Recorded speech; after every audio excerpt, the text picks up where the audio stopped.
In this video, I'm going to show you how to transfer data from Android to iPhone. If you find this video helpful, be sure to leave a like and subscribe. In saying that, let's just jump straight into the video. All right, so in order to do this, we need to go ahead and download an app. So head over to your Play Store and then click on the search button and then type search. Where it says search, click into that. And now you want to type move to iOS and then hit enter. And now here's the app here of over 100 million downloads and close to 2,000 reviews. Go ahead and click into it, click install, and that's going to download and install it onto your device. Give it a few moments and then go ahead and open up. All right, so I'm going to open up iOS, go ahead and click on agree. Then it'll say it's easy to switch from Android to iOS. So as it says, your message, including chat and group history, media, and settings, can be transferred to your iOS device.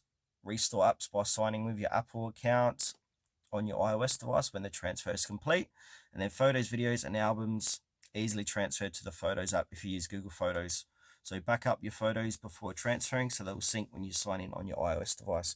So go ahead and click on continue. You can click on learn how it works more if you like, but just click continue, read the terms, click agree. Then I'll say send app usage data.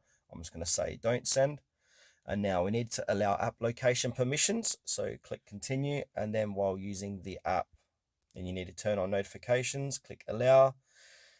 Okay, so there's a couple of different ways we can do this. We can connect via cable. So you can use a cable to connect this device to your iOS device to get started. So that's probably the quickest and easiest way. Or you continue with Wi-Fi.